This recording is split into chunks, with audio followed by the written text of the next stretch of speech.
Halo teman-teman, salam sehat selalu. Kembali lagi bersama channel Klaja S. Kali ini kita akan membahas soal TWK ya. Memang untuk soal TIU kita masih ada dua materi lagi yang belum ya, yaitu soal silogisme dan soal figural ya. Tapi karena ini saya pikir soal TWK ini butuh waktu juga untuk belajar teori-teorinya. Jadi kita coba untuk membahas 10 soal TWK. Ini kita sesuaikan dengan kisi-kisi materi BKN. Yang pertama adalah materi nasionalisme. Ini bertujuan untuk mewujudkan kepentingan nasional melalui cita-cita dan tujuan yang sama dengan tetap mempertahankan identitas nasional. Jadi materi nasionalisme ini terkait dengan perjuangan pahlawan-pahlawan dalam memperjuangkan kemerdekaan dan juga sikap-sikap kita di dalam mempertahankan kemerdekaan. Seperti itu ya untuk materi nasionalisme. Materi yang kedua adalah materi integritas dengan tujuan mampu menjunjung tinggi kejujuran, ketangguhan, komitmen dan konsistensi sebagai satu kesatuan sikap untuk mencapai tujuan nasional. Jadi materi integritas ini adalah lebih ke sikap kita ya, sikap anti korupsi. Jadi berhubungan juga ini dengan Stranas KPK ya. Selanjutnya materi yang ketiga adalah bela negara dengan tujuan mampu berperan aktif dalam mempertahankan eksistensi bangsa dan negara. Materi soal ujian yang keluar dari bela negara ini adalah undang-undang yang berkaitan dengan bela negara, sikap kita di dalam mempertahankan keamanan dan pertahanan negara ya. Ada juga yang namanya nilai-nilai dari bela negara ini seperti apa. Selanjutnya keempat adalah pilar negara. Pilar negara itu ada yang namanya Pancasila, Undang-Undang Dasar Negara Republik Indonesia tahun 1945, NKRI dan Bhinneka Tunggal Ika ya. Sebelum masuk ke pembahasan soal, saya ingin mengajak teman-teman untuk mendukung channel Klaja S dengan cara menekan tombol subscribe-nya dan nyalakan loncengnya agar teman-teman dapat informasi video terbaru dari Klaja S. Oke teman-teman, sukses selalu ya. Kita masuk ke pembahasan soalnya. Soal yang pertama, Indonesia memiliki topografi wilayah yang beragam sehingga banyak masyarakat yang tinggal di daerah terpencil dan akses transportasi sangat terbatas. Hal tersebut menyebabkan masyarakat kesulitan untuk mendapatkan kebutuhan hidupnya. Sekalipun kebutuhan tersebut tersedia, harganya menjadi sangat mahal. Oleh karena itu, Presiden Indonesia memerintahkan pemerintah daerah bekerjasama dengan pemerintah pusat untuk membangun berbagai fasilitas sehingga akses menuju daerah-daerah terpencil menjadi mudah. Dengan demikian, harga berbagai kebutuhan hidup sehari-hari terjangkau karena biaya distribusi menjadi murah. Berdasarkan situasi tersebut, dapat disimpulkan bahwa terdapat nilai-nilai kehidupan bangsa Indonesia yang terkandung di dalam Pancasila. Hal tersebut menunjukkan bahwa Pancasila dianggap sebagai, jadi jawabannya di sini adalah Pancasila dianggap sebagai pandangan hidup bangsa, di mana Pancasila sebagai pandangan hidup bangsa adalah kita menjadikan Pancasila sebagai pedoman di dalam setiap hal yang kita lakukan. Pedomannya apa? Yaitu Pancasila berperan menjadi pegangan atau pedoman dalam memecahkan berbagai masalah dan tantangan di bidang politik, di bidang sosial, ekonomi, budaya dan keamanan nasional ya. Oke, kita lanjut untuk soal nomor yang kedua. Kakek Aris bercerita bahwa ketika masa Belanda merongrong dan tidak mengakui kemerdekaan bangsa Indonesia, beliau ikut dalam peperangan. Ia mengenang bahwa pada saat itu hanya bersenjatakan bambu runcing. Meskipun dengan senjata yang sangat sederhana, namun sang kakek tidak takut pada penjajah dan tetap mempertahankan tanah tumpah darahnya, yaitu Negara Kesatuan Indonesia.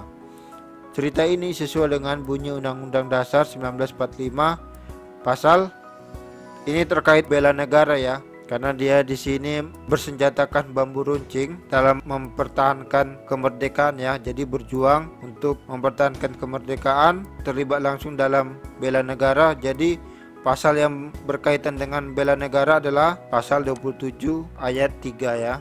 Oke, kita lanjut untuk soal nomor yang ketiga. nilai-nilai yang dijunjung tinggi oleh bangsa Indonesia dapat mengakomodasi dinamika masyarakat dan menjadi landasan perjuangan bangsa Indonesia terkandung dalam pembukaan Undang-Undang Dasar NKRI tahun 1945. Pembukaan Undang-Undang Dasar sebagai konstitusi tertinggi tersebut bersifat tetap dan tidak dapat diubah karena jadi di sini kata kuncinya adalah pembukaan Undang-Undang Dasar 1945 ini tidak bisa diubah ya, karena mengandung ideologi negara. Berdirinya NKRI ada di situ, tujuan negara ada di situ, dan dasar negara yang harus dipertahankan juga ada di situ.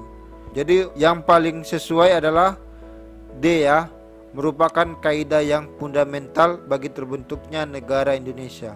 Oke, kita lanjut untuk soal nomor yang keempat. Bangsa Indonesia telah melewati pemilihan umum 2019 untuk memilih presiden dan legislatif. Ini legislatif DPR, MPR ya, DIP dan DPD ya. Dasar hukum penyelenggaraannya terdapat dalam pokok pikiran ketiga pembukaan Undang-Undang NKRI tahun 1945 pasal 22 ayat E yang berbunyi bahwa pemilu dilaksanakan secara langsung, umum, bebas, rahasia, jujur dan adil. Nah, pertanyaannya adalah maksud dari pelaksanaan pemilu yang bebas adalah, di sini kata kuncinya adalah pasal 22 ayat E.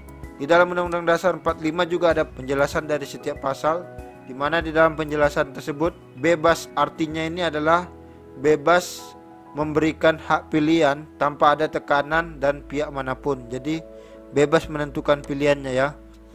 Oke, kita lanjut soal nomor 5. Sewaktu masih kuliah, Andi berkata jujur ketika ditanya oleh dosennya perihal mahasiswa yang menyontek saat ujian berlangsung. Ia berani berkata jujur karena dia dan mahasiswa yang lain tidak menyontek dan telah belajar dengan keras dalam persiapan menghadapi ujian tersebut. Namun nilai yang diperoleh tidak jauh berbeda dengan para siswa yang menyontek. Pada kasus tersebut, Andi telah menerapkan nilai Pancasila yang terkandung dalam sila ke. Jadi kata kuncinya di sini adalah Andi berkata jujur ketika ditanya dosennya perihal mahasiswa yang menyontek ya. Jadi Andi berani mengatakan kebenaran dan keadilan gitu ya, biar tidak ada yang merasa dirugikan. Hal ini telah menerapkan sila yang kedua ya. Nah, teman-teman bisa lihat nanti di butir-butir pengalaman Pancasila di mana nilai-nilai yang di dalam pengamalan sila kedua yaitu berani mengatakan kebenaran, termasuk sila yang kedua. Oke, kita lanjut soal nomor yang ke-6.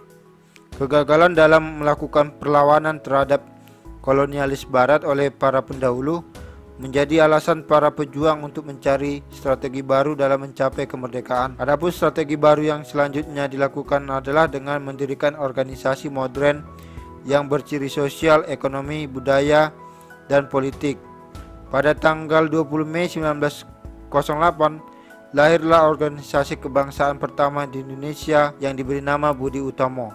Adapun berdirinya Budi Utomo ini dipelopori oleh organisasi Budi Utomo ini merupakan awal pergerakan kebangkitan bangsa ya dalam mencapai kemerdekaan. Teman-teman nanti bisa lihat di dalam buku materi TWK di mana konsep atau gagasan dari lahirnya organisasi Budi Utomo ini disampaikan oleh Dr. Wahidin Sudirohusodo ya. Jadi jawabannya adalah Dr. Wahidin Sudirohusodo. Oke, kita lanjut untuk soal nomor yang ke-7. Menurut Undang-Undang Nomor 23 Tahun 2019 tentang Pengelolaan Sumber Daya Nasional untuk Pertahanan Negara, Pasal 7 ayat 3, salah satu nilai dasar bela negara yaitu memiliki kemampuan awal bela negara. Indikator kemampuan awal bela negara ditunjukkan dengan sikap. Oke teman-teman, untuk menjawab soal nomor 7 ini kita lihat kata kuncinya di sini adalah salah satu nilai dasar bela negara yaitu kemampuan awal bela negara. Nanti teman-teman bisa lihat di dalam Undang-Undang Nomor 23 Tahun 2019 tentang penjelasannya, atau di dalam buku TWK yang membahas bela negara, ada 5 dasar bela negara, di mana kemampuan awal bela negara ini salah satunya yaitu gemar berolahraga, kita menjaga fisik kita dengan sehat. Kita lihat di opsi ini yang berkaitan dengan kita berolahraga untuk menjaga fisik kita, di mana ini opsinya.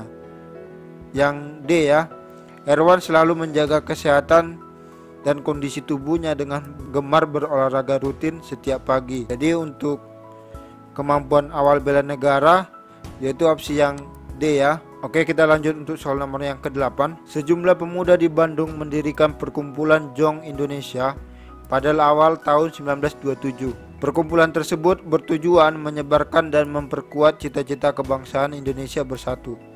Salah satu cita-cita untuk mewujudkannya adalah jadi berdirinya Jong Indonesia ini apa tujuan utamanya gitu. Jadi Jong Indonesia ini nanti teman-teman juga bisa baca. Ini duluan lahir ya 1927 sebelum ada yang namanya Jong Japa, Jong Ambon, Jong Sumatera ya. Jadi mereka ini awal untuk lahirnya Sumpah Pemuda ya. Tujuan awal mereka adalah sebagai tonggak awal kemerdekaan Indonesia. Jadi tujuan mereka itu adalah menyebarkan gerakan Indonesia Merdeka. Jawabannya adalah opsi yang C. Oke, kita lanjut untuk soal nomor yang ke-9. Pada Piagam Jakarta atau Jakarta Charter yang akan ditetapkan serta disahkan sebagai Undang-Undang Dasar 1945, masih terdapat masalah yang bisa mengganggu persatuan rakyat Indonesia, terutama pada alinea keempat tentang perumusan 5 asas falsafah negara Indonesia Merdeka, di mana asas pertama menyebutkan ketuhanan dengan kewajiban menjalankan syariat Islam bagi pemeluk-pemeluknya.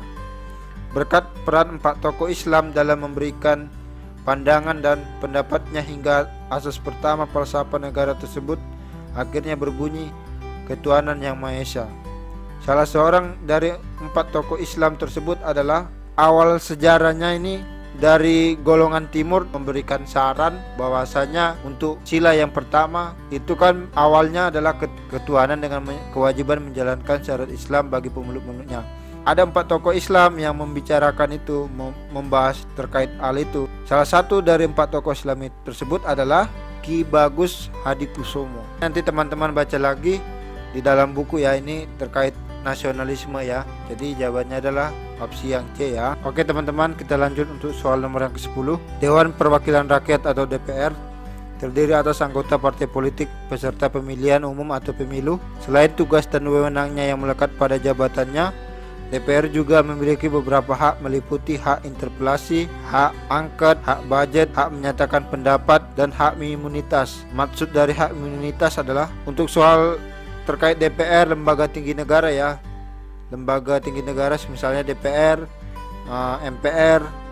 Nah, yang ditanya di sini adalah hak imunitas. Jadi hak imunitas dari DPR itu adalah nanti teman-teman lihat di dalam penjelasan pasal tentang DPR di dalam Undang-Undang Dasar 1945, di mana ada disebutkan hak imunitas itu adalah hak kekebalan hukum untuk tidak dituntut atas pernyataan, pertanyaan atau pendapat yang dikemukakan secara lisan ataupun tertulis dalam rapat DPR sepanjang tidak bertentangan dengan peraturan tata tertib dan kode etik. Nanti penjelasannya dapat dilihat penjelasan pasal dari Undang-Undang Dasar 1945 tentang DPR ya. Oke teman-teman, demikian 10 soal TWK bagian yang pertama ya. Nanti saya masukkan lagi soal tentang integritas pada bagian yang kedua. Semoga video ini bermanfaat ya buat teman-teman. Jangan lupa untuk menekan tombol subscribe dan nyalakan loncengnya agar teman-teman dapat informasi video terbaru dari saya. Sukses selalu, salam sehat, salam CPNS.